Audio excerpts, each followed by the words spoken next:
দ্বিতীয় দফার ভোটের আগে চরম অব্যবস্থা আর চূড়ান্ত উদ্বেগের মুখে কোচবিহারের ভোটকর্মীরা। হাতে সময় মাত্র কয়েক ঘন্টা, অথচ এই অল্প সময়ের মধ্যেই কোচবিহার থেকে কয়েকশো কিলোমিটার দূরে দক্ষিণবঙ্গের বিভিন্ন বুথে পৌঁছানোর নির্দেশ দেওয়া হয়েছে তাদের। সরকারি কোনো যাতায়াত ব্যবস্থা ছাড়াই এই নির্দেশ আসায় ক্ষোভে ফেটে পড়েছেন ভোটকর্মীরা। জানা গিয়েছে, কোচবিহারের প্রায় ৩৭৮ জন ভোটকর্মীর একটি দলকে নির্বাচনের ডিউটির জন্য দক্ষিণবঙ্গের বিভিন্ন এলাকায় পাঠানো হচ্ছে।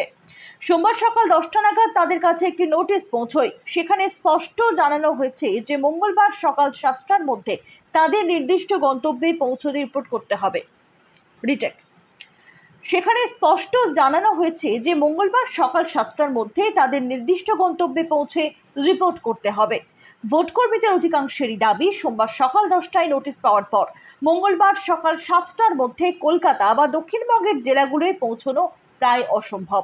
তাদের দাবি, হাতে মাত্র 20 থেকে 22 ঘন্টা সময় নিয়ে কয়েকশো কিলোমিটার পথ পাড়ি দেওয়া প্রায় দুঃসাধ্য। এত বড় একটি দলকে পাঠানোর নির্দেশ দেওয়া হলেও প্রশাসনের পক্ষ থেকে কোনো বিশেষ ট্রেন বা বাসের ব্যবস্থা করা হয়নি। এই দলে থাকা অধিকাংশ কর্মী কেন্দ্রীয় সরকারের বিভিন্ন দপ্তরের কর্মচারী। তাদের অভিযোগ, কোনো পরিকল্পনা ছাড়াই হঠাৎ করে এই নির্দেশ তাদের উপর চাপিয়ে দেওয়া হয়েছে। যাতায়াতের ব্যবস্থা এবং সময়ের দাবি জানিয়ে সোমবারই কোচবিহারের জেলা শাসকের দপ্তরে হাজির হন কয়েকশো কর্মী।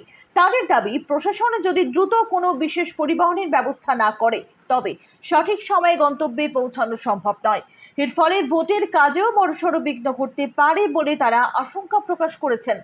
তবে জেলা প্রশাসনের পক্ষ থেকে এই প্রতিবেদন লেখা পর্যন্ত কোনো নিশ্চিত পদক্ষেপের কথা। এবং আমরা কি করে নির্দিষ্ট টাইমের মধ্যে ওখানে পৌঁছবো সেটা আমরা এটা নিয়ে আমরা খুব চিন্তিত। এবং এর পরবর্তীতে যদি কোনো শোকজ বা ডিসিপ্লিনারি অ্যাকশন হয় সেটার দায়িত্ব কে নেবে সেটাও আমরা ওনাদের কাছে সেই প্রশ্নটাও রেখেছি। যদি সেটা ওনারা যদি সুব্যবস্থা না করেন, এবং ওনাদেরকে সেটা করতেই হবে, এবং আমরা যতক্ষণ না করবে আমরা এখান থেকে যাব না, এবং আমাদের ডিউটি করতে কোনো অসুবিধা নেই। এবং এটা অন্তত আরও কিছুদিন আগে জানানো উচিত ছিল। আজকে সকালবেলা দিয়ে কালকে সকালবেলা বলছে ডিসিতে রিপোর্ট করতে, এবং সেটা 700 কিলোমিটার দূরে, 10-20 কিলোমিটার দূরে না।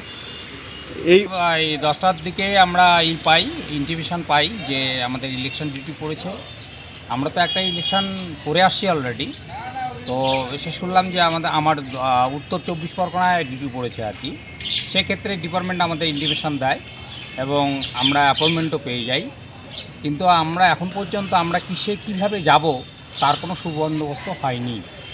এখন আমাদের কালকেই 7টার মধ্যে রিপোর্ট করতে বলছে। আমরা কুচবিহার থেকে গিয়ে ওই 24 পরগনায় গিয়ে ডিসিতে গিয়ে রিপোর্ট করা 7টার মধ্যে, এবং সেটা কিভাবে আমরা যাব, উড়ে যাব না হেঁটে যাব না গাড়িতে যাব, তার কোনো সুবন্দোবস্ত এখন পর্যন্ত আমরা পাইনি। এখন এটার শেষে যদি আমাদেরই রেসপন্সিবিলিটি নিতে হয় যে আপনারা ইলেকশন ডিউটি পেয়েছেন, ভাইরাস আপনারা উপস্থিতি দিলেন না কেন, এই দায়ভার আমাদের কে নেবে? আপনারা কি এখানে ডিএম অফিসে গিয়েছিলেন? আমরা ডিএম অফিসে গিয়ে কথা বলেছি, ওনারা বলছে দেখছি। Report PB news.